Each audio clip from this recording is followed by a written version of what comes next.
Next part is placenta. What is meant by placenta? Placenta is a flattened discoidal organ in the uterus of a pregnant woman.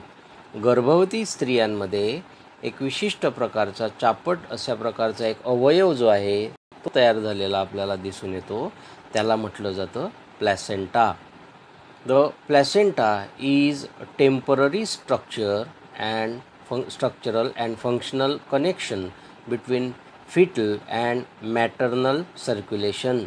माता आणि गर्भातील रक्ताभिसरण प्रक्रिया सातत्याने चालू राहण्यासाठी माता आणि गर्भ जो असेल किंवा जन्माला येऊ घातलेले जे अपत्य असेल त्यांच्यामध्ये जो दुवा असेल तो म्हणजेच placenta. The placenta facilitate the supply of oxygen and nutrients and also for removal of carbon dioxide and excretory waste products by the foetus. प्लॅसेंटाचा उपयोग काय असेल तर प्लॅसेंटाचा उपयोग हा त्या वाढणाऱ्या गर्भाला ऑक्सिजन त्याचबरोबर पोषणासाठीचे आवश्यक अन्नघटक पुरवणे, त्याचबरोबर त्या वाढणाऱ्या गर्भाच्या माध्यमातून तयार झालेला जो कार्बन डायऑक्साईड आणि एक्सक्रिटिव्ह वेस्ट म्हणजे अनावश्यक शरीरामध्ये जो तयार झालेला भाग असेल हा बाहेर टाकल्या जाण्यासाठी प्लॅसेंटाचा उपयोग होताना दिसून येतो. The placenta is attach to the wall of uterus and to the baby's umbilical cord. Placenta हा मातेच्या गर्भपिशवीतील आतील भित्तिकेला त्याचबरोबर त्या अपत्याच्या अम्बेलिकल कॉर्ड म्हणजे नाळ यांच्याशी जोडला गेलेला दिसून येतो. Placenta is the only organ which is formed of tissues from two different individuals. Placenta हा असा एक भाग आहे की तो दोन व्यक्तींच्या उतींपासून तयार झालेला असतो. द मदर अँड फिटस, माता आणि त्यातील तिच्या शरीरातील गर्भ. Part of the placenta contributed by the foetus is called the foetal placenta. गर्भाच्या माध्यमातून तयार झालेल्या प्लॅसेंटाला फिटल प्लॅसेंटा असं म्हटलं जातं. The other part which is rich in blood supply shared by mother. तर उर्वरित भाग जो असेल प्लॅसेंटामधील मातेकडील तो भाग रक्तवाहिन्यांयुक्त झालेला असेल किंवा रक्तवाहिन्यांच्या माध्यमातून तयार झालेला दिसून येतो. It is a part of uterine wall term as maternal placenta. हा गर्भपिशवीच्या आतील भित्तिकेचा भाग असेल ज्याला मॅटर्नल प्लॅसेंटा असं म्हटलं जातं. So human placenta is called chorial. त्या ठिकाणी दोन वेगवेगळ्या व्यक्तींपासून किंवा त्यांच्या उतींपासून तयार झालेला असल्यामुळे हिमोकोरियल असं त्यास म्हटलं जातं.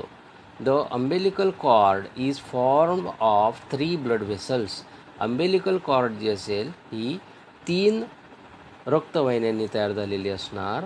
त्यापैकी of those 3 blood vessels 2 are small arteries which carry blood toward the placenta and 1 is a large vein which returns blood to the foetus.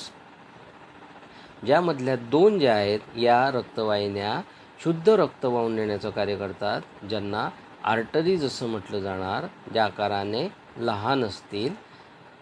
तर त्यातली एक जी असेल ही लार्ज असणार म्हणजेच आकाराने मोठी असणार, जिला व्हेन म्हटलं जातं, जी अशुद्ध रक्त वाहून नेण्याचं कार्य गर्भामध्ये करताना दिसून येतं. The placenta also acts as endocrine tissue and produces hormones like HCG, progesterone, इस्ट्रोजिन.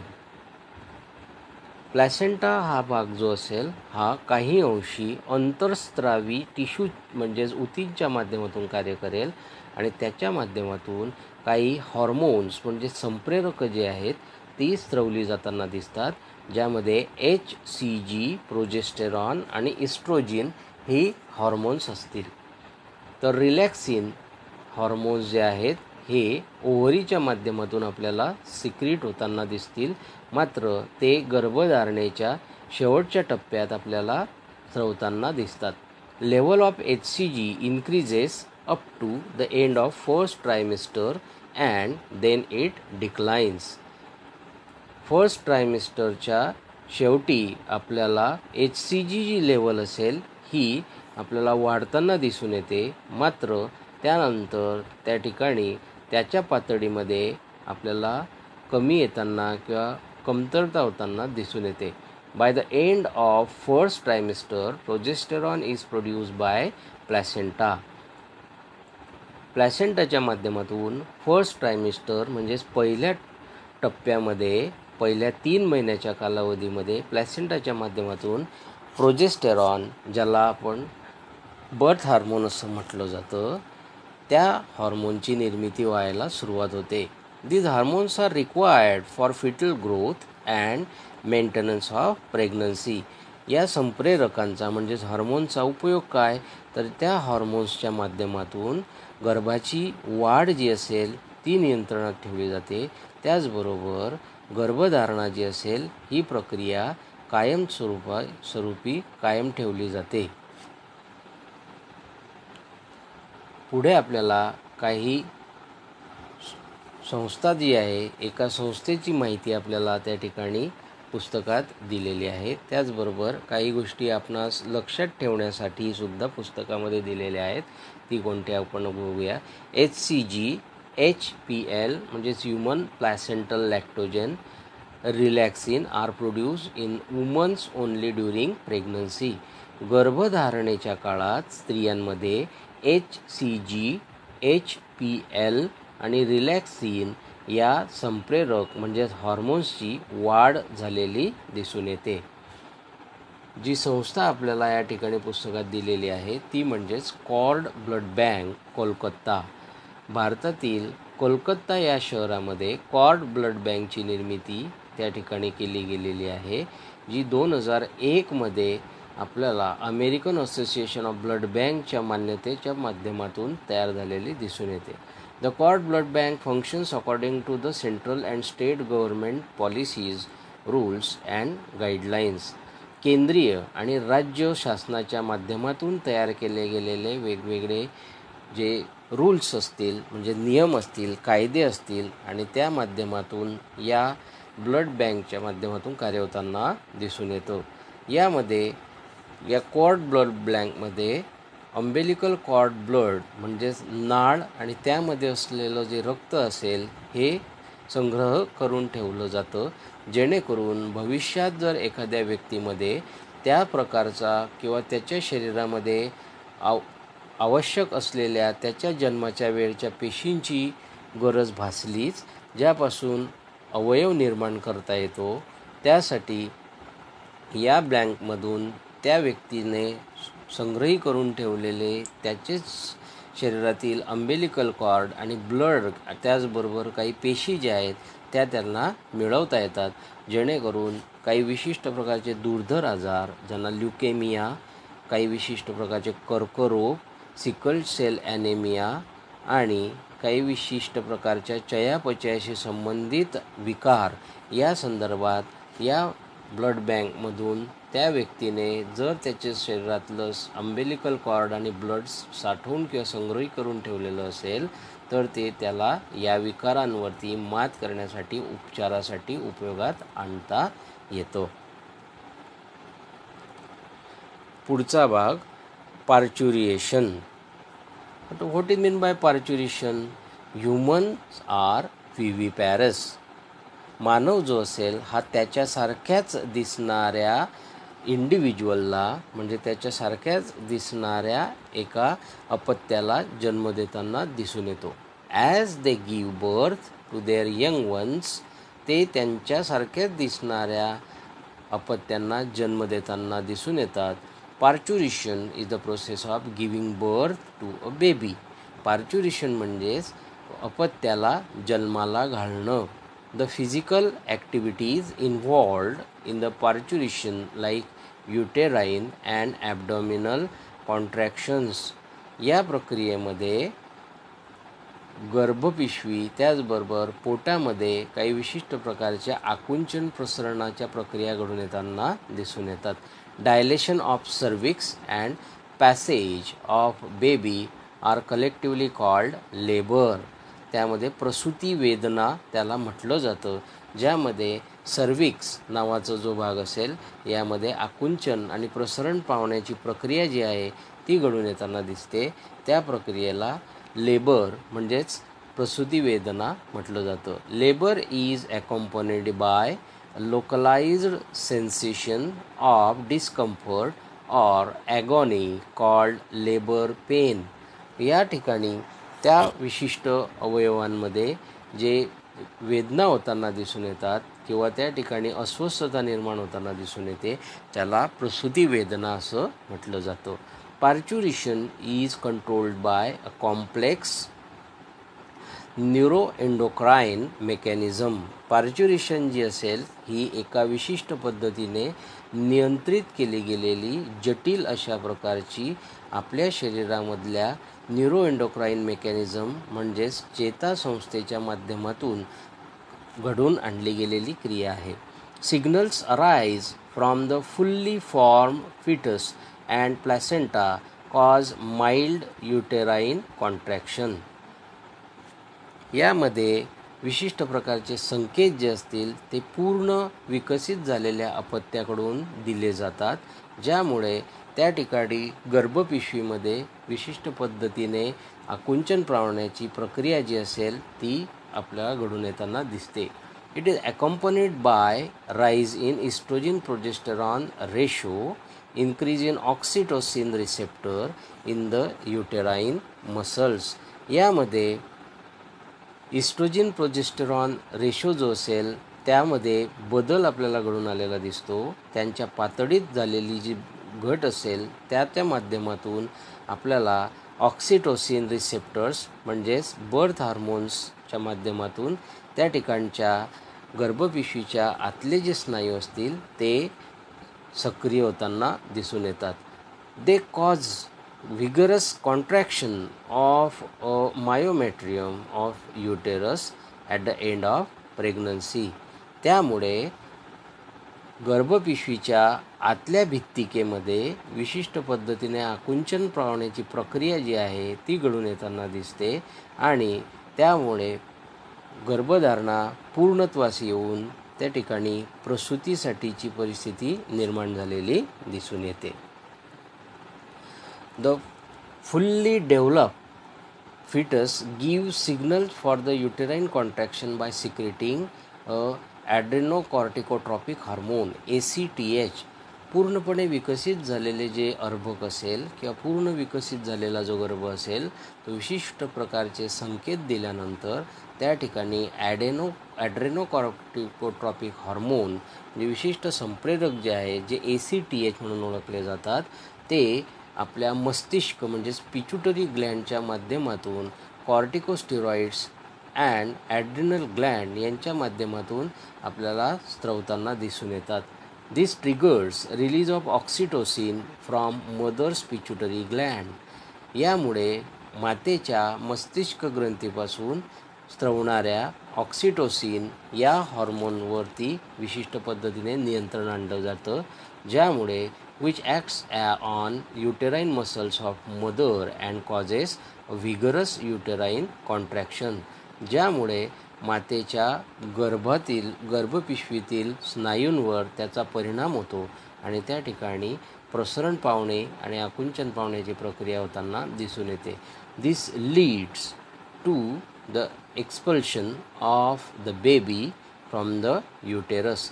त्यामुळे त्या ठिकाणी ते अपत्य जे असेल ते गर्भपिशवीतून किंवा गर्भाशयातून बाहेर येण्यास मदत होताना दिसून येते. It involves in the following 3 steps. यामध्ये 3 विशिष्ट प्रकारचे टप्पे आपल्याला दिसून येतात. पहिला टप्पा डायलेशन स्टेज, दुसरा टप्पा एक्सपल्शन स्टेज आणि तिसरा टप्पा आफ्टर बर्थ स्टेज. अशा पद्धतीने या 3 टप्प्यांमध्ये अपत्याचा जन्म जो असेल तो आपल्याला होताना दिसून येतो. पहिली स्टेज डायलेशन स्टेज. यामध्ये या चित्रात दाखवल्याप्रमाणे आपल्याला त्या ठिकाणी ते जे अपत्य असेल या अपत्यात सुरुवातीला सर्व्हिक्सचा जो भाग असेल तो भाग आपल्याला तिथे प्रसरण पावताना दिसतो आणि त्या ठिकाणी ते अपत्य जे आहे ती बाहेर येण्याची प्रक्रिया जी आहे ती होताना दिसून येते. याला डायलेशन स्टेज असं म्हटलं जातं. Uterine contraction begin from top forcing the baby toward the सर्व्हिक्स.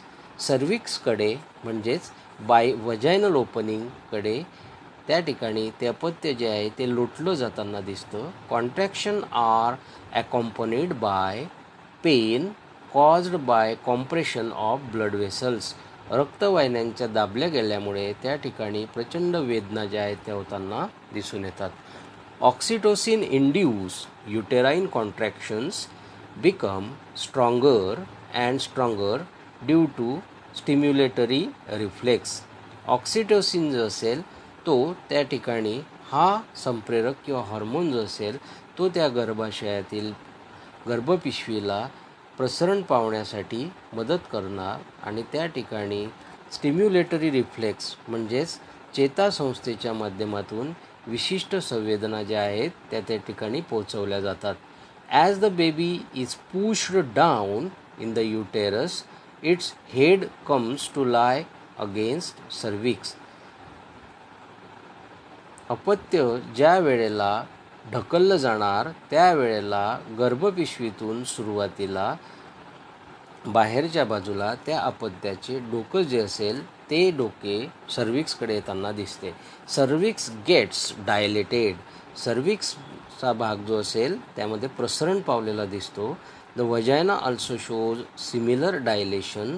त्यात स्त्रियांमधील वजायना जो भाग आहे या भागामध्ये सुद्धा प्रसरण प्रक्रिया झालेली दिसून येते. This stage of labour can normally last up to few hours. काही तासांपर्यंत ही अवस्था स्त्रियांमध्ये दिसून येते. It ends in the rupturing of amniotic membrane of foetus. गर्भाच्या बाह्य भागात असलेली जी ॲम्निओटिक मेम्ब्रेन आहे ती ॲम्निओटिक मेम्ब्रेन जोपर्यंत फाटत नाही तोपर्यंत ही प्रक्रिया सातत्याने चालू असते. दुसरी स्टेज एक्सपल्शन स्टेज. यामध्ये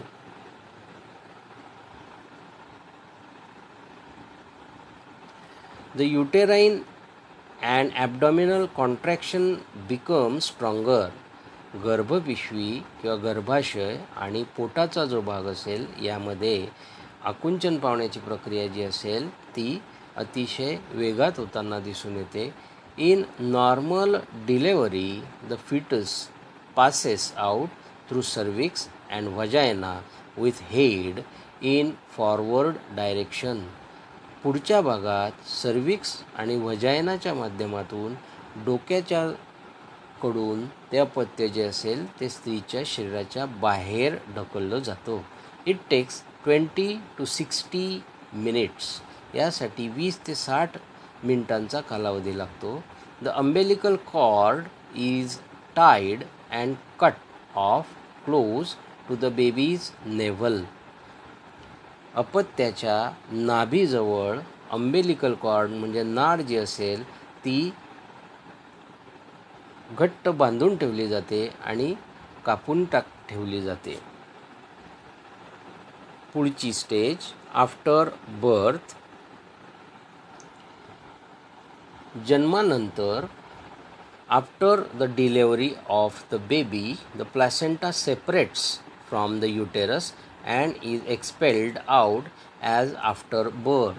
प्लॅसेंटा नावाचा जो भाग असेल हा अपत्याच्या जन्माच्या नंतर त्या गर्भपिशवीपासून किंवा गर्भाशयापासून विलग होऊन तो बाहेर फेकला जातो.